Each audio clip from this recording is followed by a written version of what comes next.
The day the Apache went down, it felt like the air had been sucked clean out of the base. It was just past 1600. The tarmac radiated heat like a living thing, the kind of day when paint bubbled on the hangar doors and the asphalt smelled like it was melting.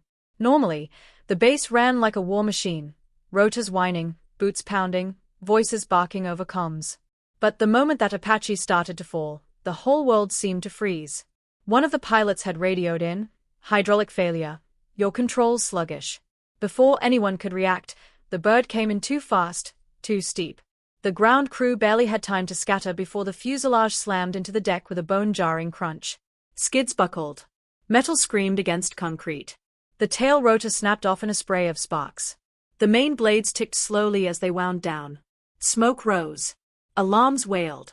General Mason was on the scene within minutes. A hard man carved from years of war, with stars on his collar like armor.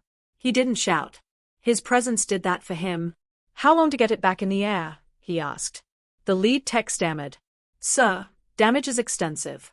Hydraulics, rotor shaft, avionics, minimum 48 hours.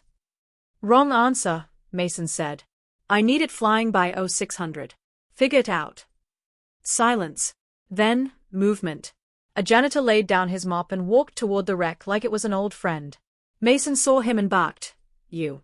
What the hell do you think you're doing?" "She's not beyond saving," the janitor said. "Calm. Steady. Not yet. You're the janitor. What do you know about Apaches?" "With respect, sir. I've flown her. Fixed her. Brought her home on fire." Eyes turned. Murmurs spread. The man's name was Collins. "You saying you can fix this?" Mason asked. "If you let me. I need a talk set, diagnostics, and someone who knows how to listen." Mason hesitated.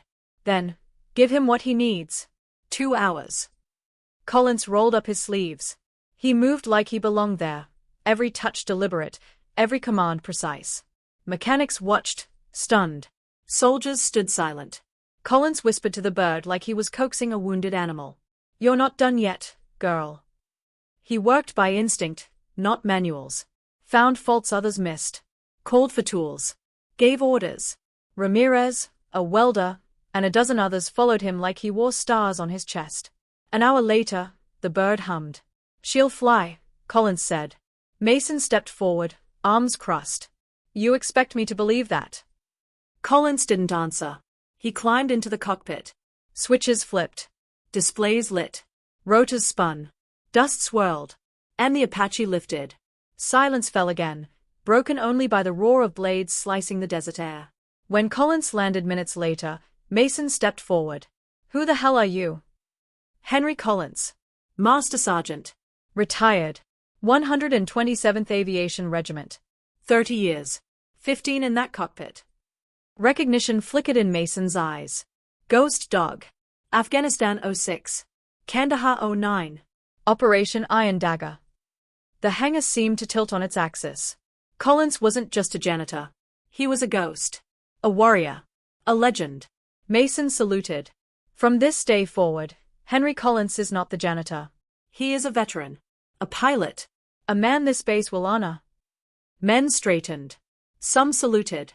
Others simply watched, changed. And Collins? The next morning, he was back with his mop. But when he passed, they nodded. Called him sir. He didn't need recognition.